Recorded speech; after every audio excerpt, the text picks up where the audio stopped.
Hello, my name is Dalton Schnorr, and I am here today to talk to you about fatherless families. I believe there is a direct relationship between families that are lacking a father figure and poverty. I want to look and compare the statistics over fatherless families and their financial status to see if families who do not have a father in their father figure in their household are more susceptible to being in poverty. I also want to look and see some of the statistics relating with children to see if when they do not have a father, if they are more susceptible to being involved with drugs, crime, behavioral disorders, and other negative situations. Raising a family in today's society is hard enough as it is, making it essential for fathers and mothers to stick together as a team.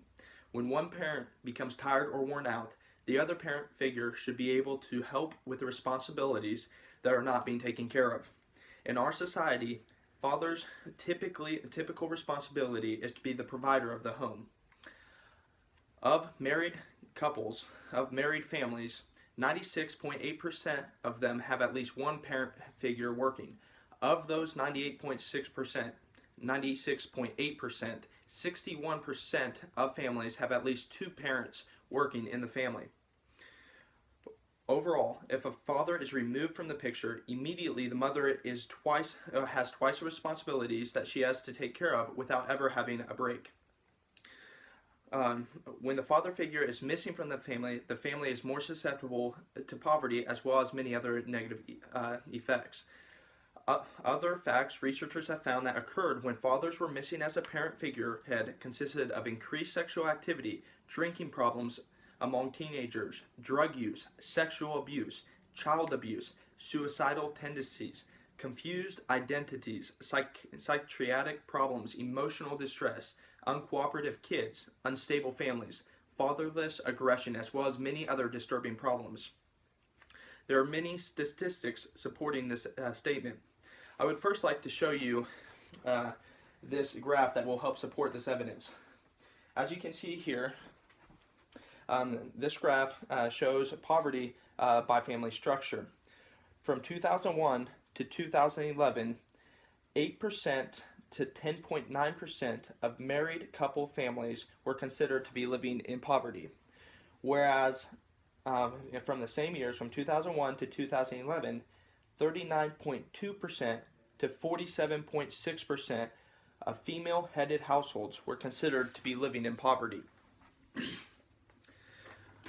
Some other statistics that support the evidence that I have just talked about is here, or I will share with you now. 85% of all of the youths in prison come from a fatherless home, 20 times the average. 85% of all children who show behavioral disorders comes from father homes also, again 20 times the average. 71% of all high school dropouts come from fatherless homes, 9 times the average. When fathers are involved with their children, 70% of the children are less likely to drop out of school. Children with fathers who are involved are more likely to get A's in school as well as to engage in extracurricular activities. I also want to share some quotes with you from different researchers that have attempted to answer this problem for themselves. A man named Willis L. Krumholz wrote an article named 5 Reasons America Needs More Dads, in which he stated family breakdown, usually in the form of fatherlessness, has played a huge role in promoting poverty and hampering social mobility. Mr. Krumholz continued by presenting a fact when he wrote, today, 71% of poor families with children are headed by single parents. 73% of families with children that are not poor are headed by married couples. William Raspberry, the author of Poverty and the Father Factor, wrote, fatherless families are America's single largest source of poverty. The Annie E. Casey Foundation's Kids Count once reported that Americans who failed to complete high school, get married, and reach age 20 before having their first kid were nearly 10 times more likely to live in poverty as those who did these 3 things. If you take a father out of the picture, instantly all the qualities that would be presented to the child by the father are immediately gone. Also, the responsibilities that the father would typically share with the mother will be left for her to attempt to accomplish by herself. Throughout this speech, I have concentrated on circumstances that lack a father. I believe that if the mother was not present, the outcome would be very similar.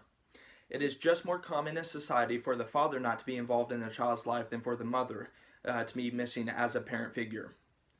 Overall, it is my belief that parents are a team that should rely together to accomplish the mission of properly raising their children. If either parent figure is missing, it will leave a huge void within the child's life that would be evident for anyone to see. I encourage each of you to go and look at all the staggering evidence to support this statement. Fathers are needed in the home to help the upbringing of their children. Thank you very much. Have a wonderful day.